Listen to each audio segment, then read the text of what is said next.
Voici les règlements de notre jeu TTMC. En fait, TTMC, c'est un jeu de société qui base sur la culture générale. Le note, ça va être sur la chimie, la physique, les maths de 5e secondaire. Le concept, il est simple. Tu as une mise en contexte, puis là, tu dois te noter sur 10 selon le sujet. Nous, ça va être sur 4. Donc, admettons, tu as une mise en contexte en mathématiques, tu te notes sur 4. La question 1 va être beaucoup moins compliquée que la question 4. Si tu prends la question 4 puis que tu as la bonne réponse, tu avances de 4 cases. C'est la même chose, le même principe pour la 3, 2 et 1. OK. Il va y avoir un paquet de questions de chimie, un paquet de questions de maths et un paquet de questions de physique. Et dans le fond, on va... la première personne qui va commencer, c'est la personne la plus jeune.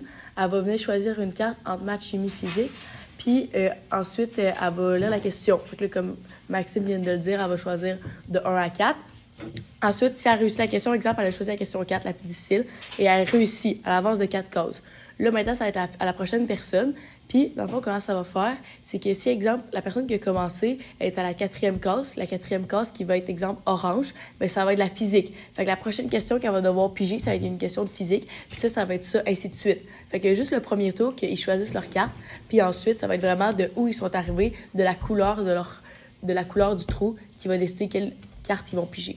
Sinon, à la fin, si ça termine qu'il n'y a plus de cartes, exemple de chimie, ils sont tous écoulés, on les a tout fait, puis on n'est pas encore rendu à la fin, on va venir rebrasser les questions de chimie, puis on va venir les piger. C'est juste que si, exemple, Maxime aurait eu une question de chimie qui a déjà répondu, exemple la question 4, la plus difficile, bien l'autre personne, elle va choisir la question 3. Elle ne pourra pas choisir la question 4 parce qu'elle a déjà été répondue.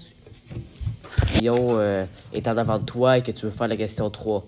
Ben, c'est pas compliqué, tu peux juste pas la faire. Vraiment, on a décidé que ça va être trop compliqué de mettre deux pions un à côté de l'autre. Donc, si une personne de 3 cases en avant de toi, tu n'as pas le droit de choisir la question 3.